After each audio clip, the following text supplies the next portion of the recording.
remetente a Márcio Luiz Freiesleben. Bonito nome. Bonito nome.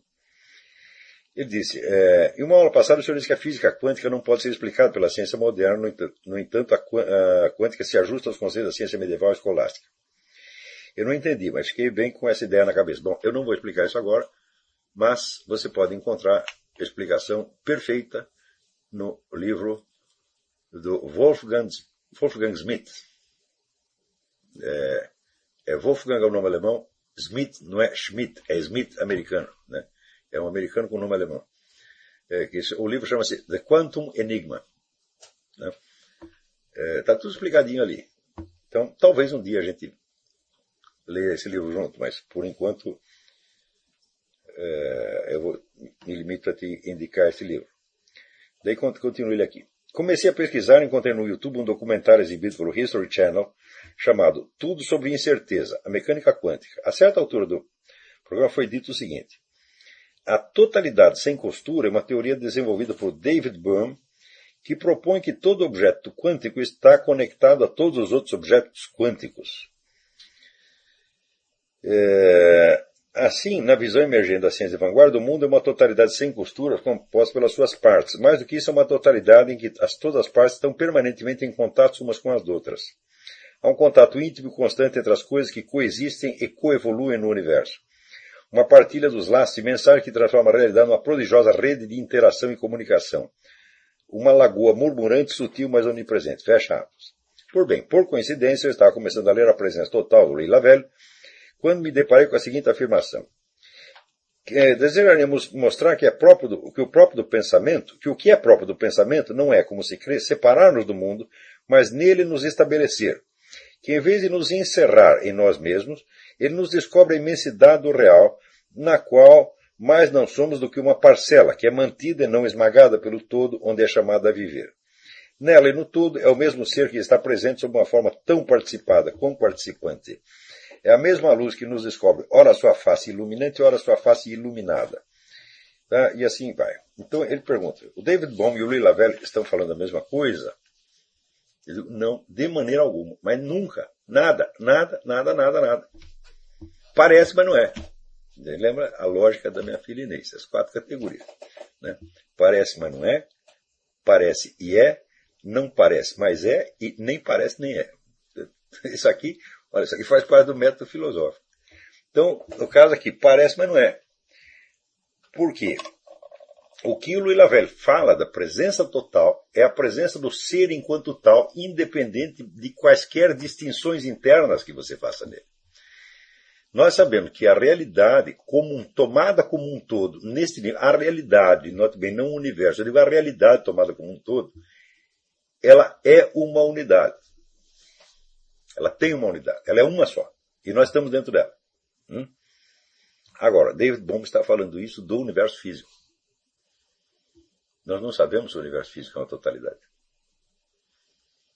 Pelo simples fato de você dizer é universo físico, bom, o universo físico é definido por certas propriedades específicas. Então, se é definido por certas propriedades específicas, ele jamais pode ser uma totalidade. Em si, considerado em si mesmo. Se ele fosse uma totalidade em si mesmo, nada poderia haver fora dele.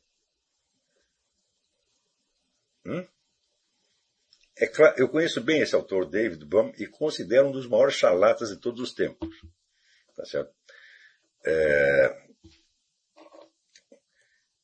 Embora, evidentemente, ele diga muitas coisas que podem soar atraentes na primeira vez, como isso aqui, por exemplo. Né? Por que isso soa atraente? Porque isso lhe dá aquela mesma impressão de unidade e reintegração que você obtém no Louis Lavelle. Mas uma coisa é você falar da realidade como um todo e dizer ela é um todo. E outra coisa é você dizer o universo físico e dizer ele é um todo. Para que o universo físico fosse um todo, seria preciso que absolutamente tudo se regesse pelas leis da física. Mas as leis da física, meu filho, dependem das leis da lógica, das leis da aritmética elementar, as quais não dependem da física absolutamente. Sem a aritmética elementar e sem a matemática, então não há física alguma. Mas sem a física existe aritmética elementar, existe álgebra, existe toda a matemática. Então, por exemplo, se nós entendemos que existe uma esfera de realidade que consiste de relações matemáticas e outra esfera de realidade, tá certo, que consiste de entidades físicas que ocupam um lugar no espaço, tá certo, e que tem um certo comportamento físico identificável por experiência, nós sabemos que nós não estamos falando da mesma coisa. Nós estamos falando de duas faixas do universo. O que o Louis Laverne chama de presença total inclui essas duas faixas e mais tudo mais que você possa conceber ou que você não pode conceber. O conceito do Louis Laverne é um conceito em aberto. Ele está falando, vamos dizer, de uma totalidade que é una, mas é infinita, dentro da qual nós estamos. E o outro está falando, vamos dizer, apenas de uma faixa de realidade que pode ser enormemente confusa e ilimitada quantitativamente, mas que não pode ser infinita. Está entendendo? Então, parece estar falando da mesma coisa, mas não estão. Então, por isso que eu digo, quando, no começo dos seus estudos, é melhor você usar apenas fontes que são, vamos dizer, formalmente pertinentes ao mesmo assunto e que fazem parte do desenvolvimento histórico daquela discussão. Porque se você vai procurar ideias, sugestões fora daquilo, você pode cair nas falsas analogias, que são em número ilimitado. E se você faz isso, você cai no mais temível amadorismo que pode haver. Isso é um perigo. É um perigo assim que todo estudante, mesmo os mais talentosos, dificilmente evitam no começo. Porque tudo aquilo que lhes parece, mas ter uma ligação, desperta, claro, você vê uma analogia, né? Quer dizer, a própria natureza do processo criativo é a junção de duas linhas, né? Duas linhas separadas que de repente se juntam em algum ponto. Isso aí está no livro brilhante do Arthur Koestler, The Act of Creation, o ato de criação. Então, bom, uma coisa é a dinâmica da nossa criatividade mental. Outra coisa é a realidade do conhecimento que nós obtemos através dele. Se você se permite, vamos dizer, numa investigação filosófica, você buscar inspiração em quaisquer analogias que vão lhe aparecendo pelo caminho, você vai se perder, porque isso aí não termina nunca mais. Então você nunca vai saber o que tem a ver, o que não tem que ver.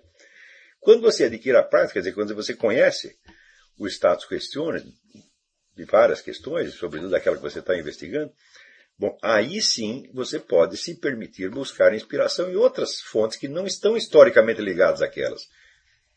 Tá certo? Ou seja, em autores que não se comunicaram entre si de maneira alguma.